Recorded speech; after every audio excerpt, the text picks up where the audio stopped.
Salutare, vă micuților, și bine v-am regăsit la un nou carvlog. Sunt aici alături de Matei Trandafir cu BMW M850 Grand Coupe.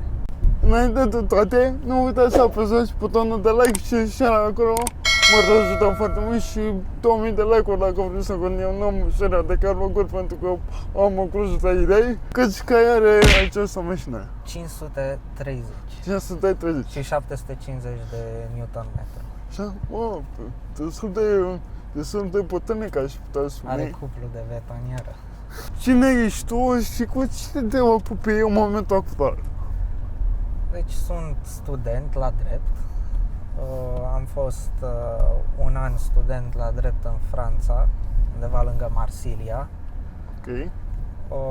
Iar acum o să mă înscriu într-o licență, tot o diplomă franceză, la drept în România.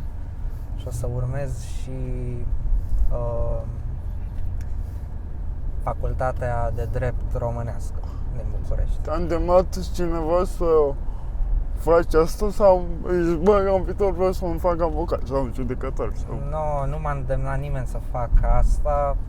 Într-un fel am fost influențat pentru că tata este avocat și a fost mereu avocat. Okay.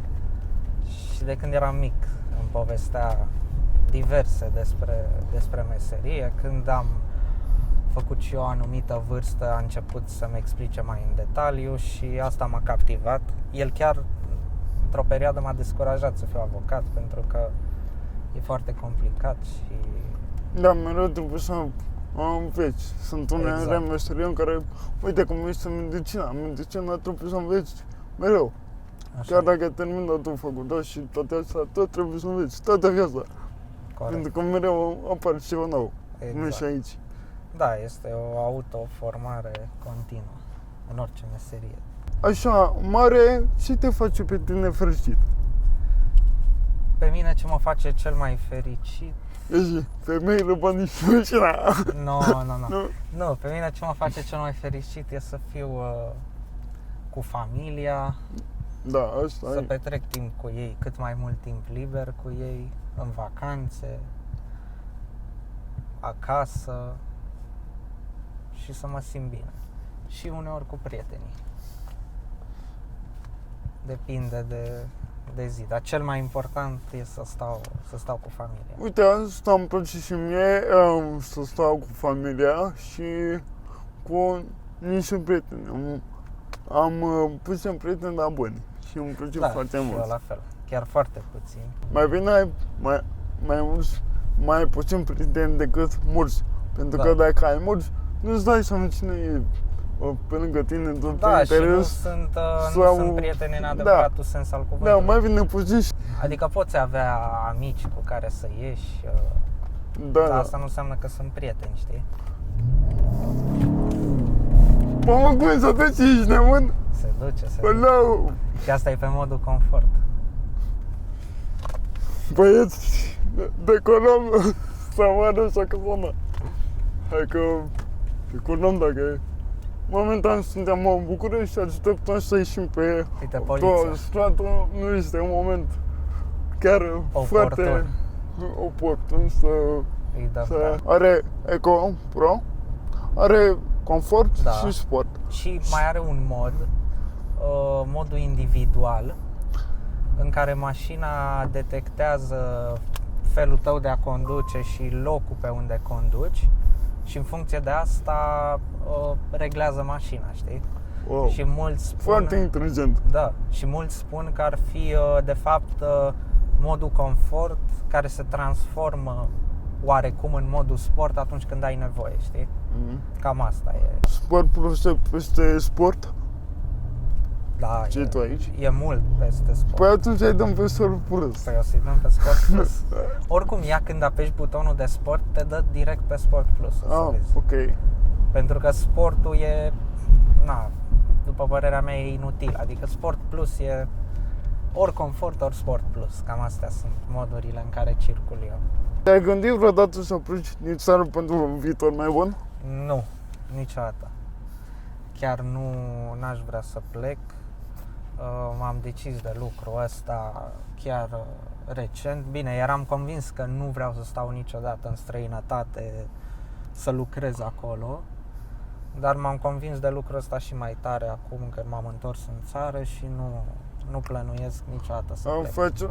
Bănuiesc că faci asta de dragul părinților, prietenilor care te țin cumva legat în România, că am auzit și cunosc foarte mulți oameni care au zis că băi, eu m-aș muta în afară sau m-am stabilit acolo, știi?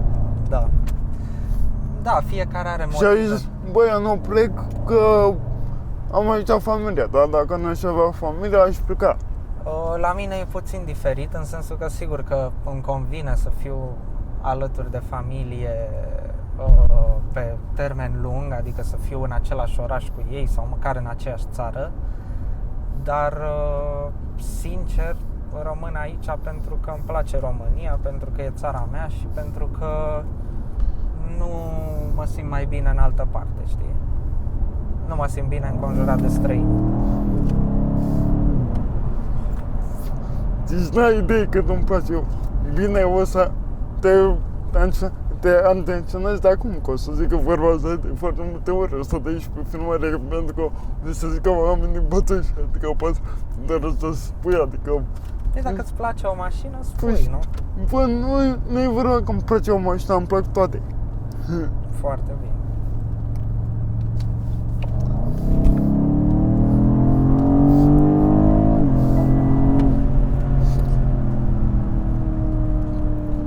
Băi, mamă, stai că mi-a căzut telefon.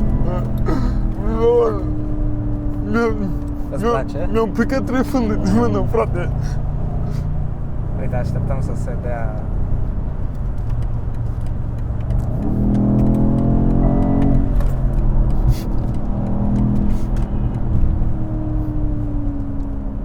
Știi cât de bine se aude, frate?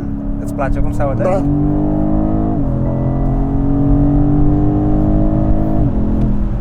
Chiar mă bucur mult că îți place. Mă bucur foarte mult că ai acceptat să filmezi cu mine, sincer. Să accept? Da. Eu îți mulțumesc că mi-ai dat mesaj, frate. Păi cum să nu-ți dau mesaj, că chiar te-am urmărit în trecut, știi, din vlogul ăla cu Andy Popescu. Și mi-a plăcut foarte mult ce ai făcut. Și am zis, de ce nu? De ce să nu-ți scriu? Că Știi care e faza? De ce aș face categorii? cu oricine. Adică Oricine, cu toate oricând. mașinile. Pentru că mi-aș dori să fac categorii mai des, dar până găsesc oameni. Da, normal. Uite, în perioada asta am filmat 3 categorii și mai am unul de filmat. Sau chiar 2. Dar nu mereu îmi găsești oameni. Da, corect. Totul depinde de oameni. Știi că sunt oameni care nu sunt dispuși neapărat să Da. filmezi. După părerea ta, care e cea mai tare mașină? Dacă ar fi așa să ai astăzi banii necesari pentru absolut orice mașină și să zici, bă, îmi iau asta. Îmi place foarte mult Audi R7. Mamă, da, și mie. Mi se pare mașina Da, e o mașină, ultimată, adică nu știu dacă... știu ce zici. N-am avut niciodată plăcerea să o conduc.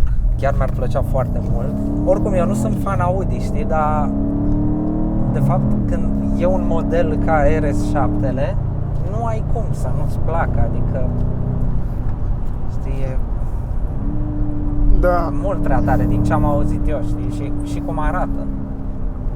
pe R7 ai pus să faci foarte multe modificări. Exact. Dar chiar mașina asta a avut ceva modificare? Nu, n-a avut nicio modificare, n-am plănuit nicio modificare până acum. Tatăl meu nu vrea nicio modificare și presupun că nu o să facem nicio modificare la ea. E ok. E bine rău de tați dracu,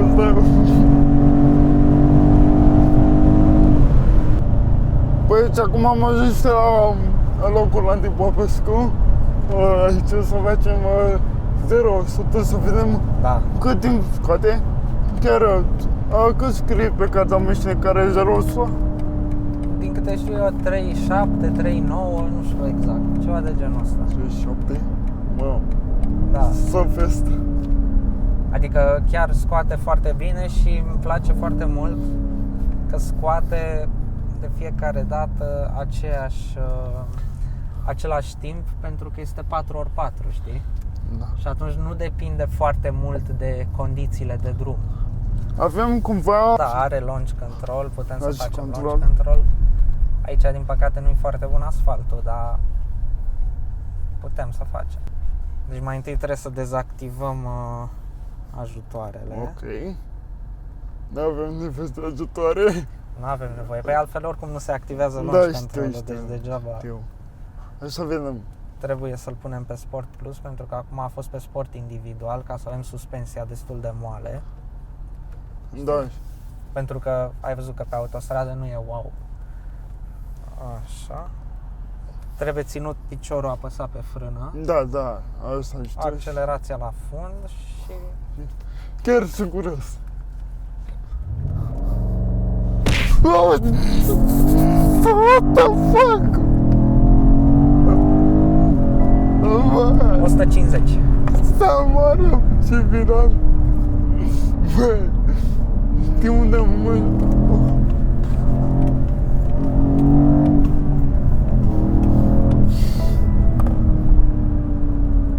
Am simțit asta în Lamborghini și în GT3, doar atât. Da, Da. dar presupun că acolo e cu total. Băi, nu știu, frate, mă dă goamă de te teră. Deci ți-a plăcut launch-ul? Da, a fost genial. Genial. Ok. Deci ai mașina și cât ai dat pe ea? Mașina este din 2020 și am cumpărat-o fix când a început lockdown-ul. Deci fix în ziua cu lockdown-ul am luat-o de la reprezentanță. A durat câteva luni să vină. Mașina a fost pe comandă și, să fiu sincer, nu mai știu cât a costat. În jur de 150.000. Cam E așa. fix cât vreau eu să dau pe apartament. Adică e... Nu mai au apartament și nu au mașină. Oricum mașina a fost, ți-am zis, am luat-o de nouă pe comandă și n-am vrut să o luăm la mâna a doua. Da. A fost o alegere. Aceea sunt mașină și poate folosi de ele, adică e bine, e confortabilă, dar mă refer că consum foarte, foarte mult. Da, consumă mult, uite, dar ideea e că, nu știu, eu foarte mult mă gândesc la confort și la spațiu și mi se pare că în capitolele astea e ok, adică mie nu mi-a plăcut niciodată să fie la fel de confortabilă ca o limuzină, știi, să fie ca S-ul. Mie îmi place să simt un pic mașina și asta îmbină sportivitatea cu confortul foarte bine, știi, n-am avut niciodată de ce să mă plâng. Singura chestie de care nu-mi place deloc este că trebuie să fii foarte atent la gropi, inclusiv la guri de canal mai micuțe, adică la tot, știi? Dacă Pentru ai jantele mari și le... Da, imediat se îndoaie jențile, știi? Și n-ai ce să le faci. Asta e mașina, așa sunt jențile pe 20, așa sunt drumurile din România. Practic peste tot dai de o groapă, de o denivelare și trebuie să fii foarte atent. La mers sportiv și la mers așa, lent, cu 120, cât consumă între slow și Păi uite, foarte apăsat. astăzi dimineață când am plecat de acasă, de undeva din afara Bucureștiului, am resetat consumul și pe autostradă l-am mers cu exact 120 în continuu, deci n-am accelerat și n-am încetinit, pur și simplu am mers cu 120. Da. A consumat 11,6. Deci cam pe acolo este consumul oral. Da. Când am intrat în oraș și am început să stau în coloană și așa mai departe, Da. după 10 km petrecuți în oraș, a trecut la 16-17, știi? Ok, și... În condițiile în care făcusem deja 30 de kilometri pe autostradă. Și la un drum, nu neapărat, un drum așa, că te zic și de aici tot ce poate, cam cât se aduce? Peste 30? Am mers agresiv. Am plecat odată din București noaptea și am mers în continuu pe modul sport până la Bran. Wow. Și am plecat cu rezervorul plin, am ajuns cu el gol. Adică pe rezervă, știi? Cred că ți-a luat vreo... Cred că mi-a luat peste 30, pentru că altfel nu mi explic. 30% cu 9 lei pe litru, e bine. Da. Uite, acum mă gândeam că dacă aș fi avut o electrică acum, Da. n-ar fi păsat de scumpirile astea, știi, la benzină. Și ideea e că tot o să continue să crească o perioadă de timp. Cât prinde mașina asta? E limitată la 260. Spre deosebire de Porsche-ul cu care am filmat cu Andy și cu care sper să filmăm și noi, Da? care prinde 298 sau 289. Asta e pe modul confort. Pe modul confort, Da, da, da. puteam să jur că suntem pe sport. Și hai să vedem, să-mi zici care ți se pare diferența pe modul sport. Ok.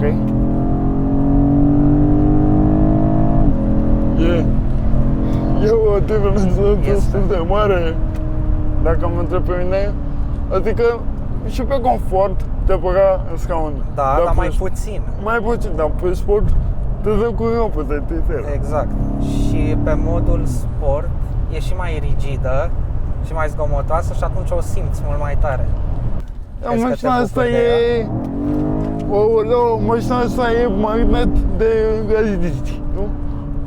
Nu știu ce să zic. Da, Nu e că ți-am probabil, nicio că știi că cu mașina asta... probabil că se uită, dar nu știu dacă asta, adică nu știu dacă este categoria de fată pe care mi-o doresc eu. Da, știu, dar cu asta ți-am zis, când te simți trist, te duci la tură și fericit.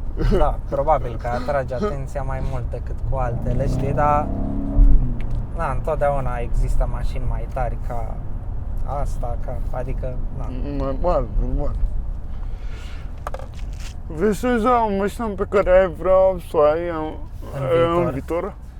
Păi când o să am banii mei, cred că mi-aș dori cel mai mult, mi-aș dori un Bentley în 2 uși Bentley, mă. sau un Porsche 911.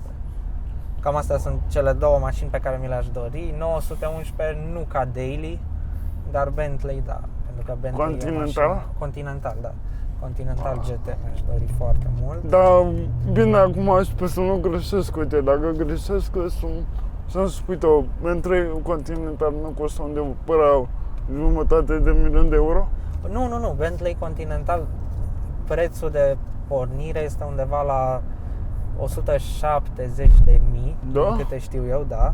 Wow! Da, bine, crește foarte ușor, adică la mărcile astea, din câte știu eu, n-am avut niciodată, dar din câte știu eu, toate opțiunile costă foarte, foarte mult și e aproape imposibil să nu pui opțiuni, știi? Adică crește prețul instant, de la 170, probabil că ajunge la 250 dacă... Da. Băi, mi-ai considerat că am să fost vlogul de astăzi, eu sper că v-a plăcut. Dacă v-a plăcut, nu uitați să apăsați butonul de like, îi mulțumesc foarte mult, Matei, pentru că a vrut să vă țin carvlog. Chiar și... a fost o mare plăcere să fac carvlog cu tine și am așteptat de mult momentul, pentru că ai văzut că am tot vorbit, dar până ne-am organizat amândoi, mai ales eu că am fost plecat, a fost mai complicat. Mersi mult de tot. Nu uitați în descrierea că și pe canal nu o să apară Instagram-urile noastre, rețelele noastre de socializare. M-am startat, nu uitați de like. abonați-vă cu corpusul pentru că o să nu vedem mai multe care pe acest canal. V-am salutat. Ciao!